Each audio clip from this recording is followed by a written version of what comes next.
एक ठग जिसने ताजमहल को 3 बार बेचा, लाल किले को 2 बार। इतना ही नहीं, प्रेसिडेंट हाउस और पार्लियामेंट को भी बेच डाला। आज के सभी स्कैमर्स का किंग, जिसे मरते दम तक कोई भी पूरी तरह से पकड़ नहीं पाया। धीरू भाई अंबानी, रतन टाटा और भारत के पहले प्रेसिडेंट डॉक्टर राजेंद्र प्रसाद के नाम पर उसने बड़े बड़े लोगों से करोड़ों रुपए ठग लिए थे, जिसे आज भी सरकार और ठग अपना गुरु बुलाते हैं, जिसे कहते हैं भारत का सबसे बड़ा ठग, नटवर लाल। तो कौन था ये नटवर लाल और कैसे बना भारत का सबसे बड़ा ठग, आइए समझते हैं। 1912 में बिहार के जिला सीवान में एक छोटे से गांव में जीरादेई में पैदा हुए थे नटवर लाल, जिनका पूरा नाम था मिथिलेश कुमार श्रीवास्तव। इसी गांव में अपने देश के पहले राष्ट्रपति डॉक्टर राजेंद्र प्रसाद का भी जन्म हुआ था। इन दोनों में 2 समानताएं थी। पहली, दोनों ने ही LLB की पढ़ाई की थी और दूसरी, दोनों ने ही पढ़ाई करने के बाद गांव को छोड़ दिया था। पर दोनों में फर्क था, जिसमें पहले तो देश के राष्ट्रपति बन गए और दूसरे भारत के महाठग बने। मिथिलेश से नटवर लाल बनने का सफर बहुत ही इंटरेस्टिंग है, लेकिन इससे पहले हम ये जान लेते हैं कि इन्होंने सबसे पहले किसे ठगा। उनके ही गांव में एक आदमी था जिसने उन्हें एक बैंक ड्राफ्ट दे दिया, ये कह के कि पैसे निकालकर बैंक से उन्हें दे दे। नटवर लाल पूरे रास्ते ड्राफ्ट में किए गए साइन को देख रहे थे और सोच रहे थे कि ऐसा साइन वो खुद भी कर सकते। उन्होंने बैंक से एक पेन उठाया और मिलते जुलते साइन की। उस समय तो नटवर लाल ने उस आदमी को पैसे लाकर दे दिए, लेकिन उसके बाद उन्होंने उसी आदमी के साइन करके कई दिनों तक पैसे निकालते रहे। जब इस बात का पता उस आदमी को चला, तब तक नटवर लाल उसके खाते से 1000 रुपए से ज्यादा निकाल चुके थे। दोस्तों, उस समय 1000 रुपए की वैल्यू लाखों में हुआ करती थी। जब ये बात पूरे गाँव में फैली तो नटवर लाल वहां से भाग गए और जेब में 5 रुपए लिए कोलकाता आ गए। पैसों की कमी की वजह से रोड पर ही रहने लगे और पढ़ाई भी ऐसे किया करते थे। अपनी जरूरतों के लिए उन्होंने ट्यूशन पढ़ाने शुरू किए। एक दिन अपनी ग्रेजुएशन में एडमिशन के लिए बहुत से पैसों की जरूरत थी, तो उन्होंने एक सेठ केसर राम, जो कि एक कॉटन मिल के मालिक थे, जिसके बच्चे को वो ट्यूशन भी दिया करते थे, उनसे पैसे उधार मांगे। लेकिन सेठ केसर राम ने पैसे देने से इनकार कर दिया, जिस वजह से उन्हें बहुत गुस्सा आ गया और उन्होंने एक प्लान बनाया। इस प्लान के अकॉर्डिंग उन्होंने अगले दिन सेठ से ये कहा कि मेरे पास एक पहचान का आदमी है जो रॉ कॉटन में डील करता है, तो अगर आपको मार्केट प्राइस से बहुत सस्ते दाम पर कॉटन चाहिए तो मुझे पैसे दे दीजिए, मैं ये डील फाइनल कर देता हूँ। सेठ ने अच्छी डील देखते हुए उन पर भरोसा करके 4.5 लाख रुपए दे दिए, जिसके बाद नटवर लाल वहां से भाग गए। इस टाइम के बाद नटवर लाल को खुद पर इतना भरोसा हो गया कि वो यही सब कुछ करने लगे। नटवर लाल साइन कॉपी करने में भी एक्सपर्ट थे, जिस वजह से उन्होंने देश और विदेशियों को खूब ठगा। उन्होंने 1970s में 3 बार ताजमहल को बेच दिया था, साथ ही प्रेसिडेंट हाउस को भी बेच दिया था। अब आपके मन में सवाल होगा कि ये कैसे पॉसिबल हो सकता है। वो इन सभी मॉन्यूमेंट्स को एक सरकारी अधिकारी बन के बेचा करते थे। उनके पास इन सभी बिल्डिंग्स के बहुत से फेक डॉक्यूमेंट्स हुआ करते थे, जिसे देखकर कोई ये नहीं कह सकता था कि ये फेक है। साथ ही नटवर लाल की इंग्लिश और कन्वेंस करने की स्किल बहुत ही जबरदस्त थी। इसी वजह से काफी रिच फॉरेनर्स को भी उन्होंने काफी चूना लगाया है। पार्लियामेंट को बेचने के लिए नटवर लाल ने उस वक्त प्रेसिडेंट डॉक्टर राजेंद्र प्रसाद का साइन किया था।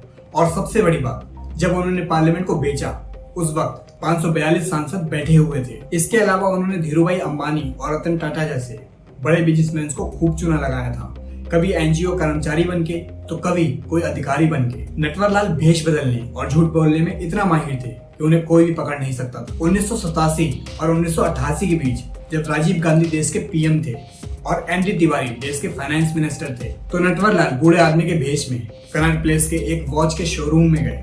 वहां उन्होंने कहा कि प्राइम मिनिस्टर ने कांग्रेस के नेताओं की मीटिंग रखी हुई है, जिसमें वो सभी को घड़ी देंगे और मैं फाइनेंस मिनिस्टर MD तिवारी का PA हूँ, तो मुझे आप मोस्ट एक्सपेंसिव 93 वॉचेस दे दीजिए। दुकान वाले ने घड़ियां पैक कर दी। नटवर लाल ने पेमेंट के लिए कहा कि आप मेरे साथ एक आदमी को नॉर्थ ब्लॉक में भेज दीजिए, वहां घर से मैं उसे डिमांड ड्राफ्ट दे दूंगा।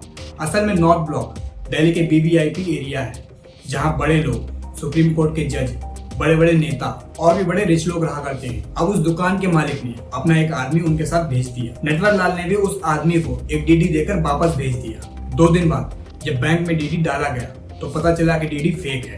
नटवर लाल ने सिर्फ दिल्ली और कोलकाता ही नहीं, बल्कि मुंबई, लखनऊ और ऐसे 11 स्टेट्स में 100 से ज्यादा ठगी की थी। और एक ऐसी ही ठग में उसका नाम मिथिलेश श्रीवास्तव से नटवर लाल हो गया। नटवर लाल पहली बार मुंबई गए थे तो उनके पास पैसे नहीं थे। उन्होंने एक परचेसिंग ऑफिसर का भेष बनाया और एक आदमी के साथ कपड़े की मिल में पहुंच गए। वहां उन्होंने 3.5 लाख का ऑर्डर दिया और कुछ पैसे एडवांस लेकर ये कहा कि आपको आजमगढ़ रेलवे स्टेशन पर आपको माल की डिलीवरी मिल जाएगी। जब वो next day Azamgarh railway station पहुंचे तो उन्हें कुछ भी नहीं मिला। इसके बाद उन्होंने FIR करवाई तो पुलिस ने उन्हें पकड़ लिया।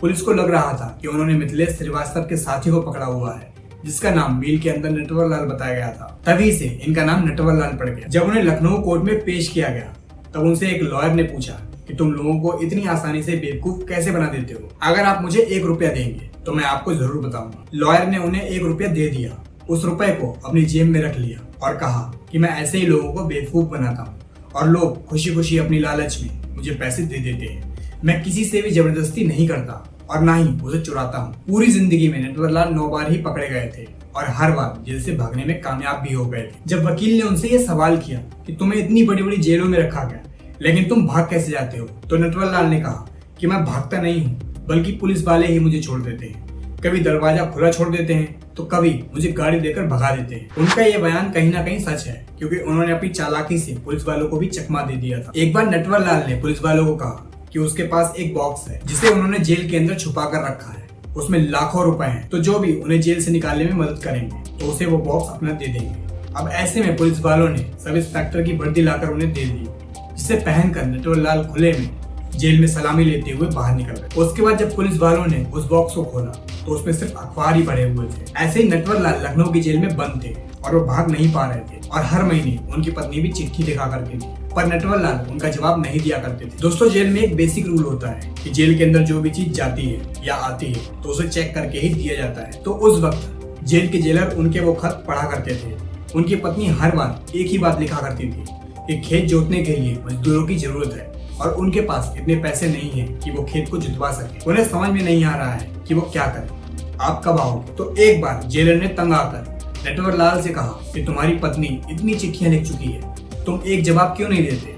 तो नटवर लाल ने कहा कि अब आप कह रहे हैं तो जवाब देना पड़ेगा। उसके बाद उन्होंने एक चिट्ठी लिखी और उसमें उन्होंने कहा कि तुम टेंशन मत लो, मैंने खेत में कुछ 1 हाथ नीचे सोने के गहने गड़ाए हुए हैं, उसे निकाल लो और अपना काम करवा लो। मैं जल्दी ही वापस आऊंगा और उसके बाद खेत को जुतवा लेंगे। जब ये लेटर जेलर साहब ने पढ़ा तो वो शॉक्ड हो गए। उन्होंने तुरंत लखनऊ पुलिस को इन्फॉर्म किया। बाद में पुलिस वालों ने कुछ मजदूर बुलाए और पूरे खेत को खुदवा डाला, पर उन्हें खेत में 1 रुपया तक नहीं मिला। उसके कुछ दिन बाद नटवर लाल की पत्नी ने एक और लेटर लिखा जो कि उसने जेलर के लिए लिखा था, जिसमें लिखा था कि मेरे खेत को जुतवाने के लिए बहुत बहुत धन्यवाद, आपने मेरी बहुत बड़ी समस्या को ठीक कर दिया है। ये लेटर पढ़कर जेलर सन्न रह गया। नटवर लाल को 100 से भी ज्यादा केसेस में अलग अलग कोर्ट से 113 साल की सजा दी गई थी, जिसमें से उन्होंने बस 20 साल ही जेल में गुजारे थे और बार बार जेल से भागते रहे। 1996 में पुलिस ने उन्हें आखिरी बार देखा था जब उन्हें कानपुर से एम्स ले जाया जा रहा था। उनकी तबीयत खराब थी और इतनी खराब थी कि उन्हें व्हील चेयर का इस्तेमाल करना पड़ता था। उनकी खराब तबीयत की वजह से 3 पुलिस वालों को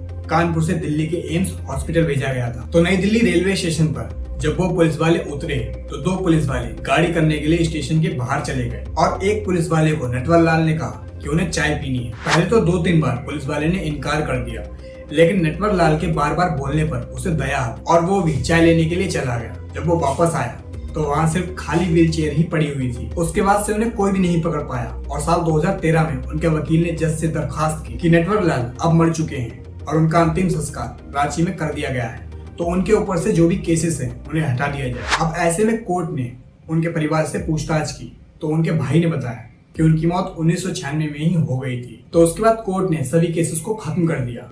अगर आपको ये वीडियो पसंद आई हो तो लाइक कर दीजिए और अगर आप इस तरह की वीडियोस को देखना पसंद करते हैं तो चैनल को सब्सक्राइब कर लीजिए। मिलते हैं नेक्स्ट वीडियो।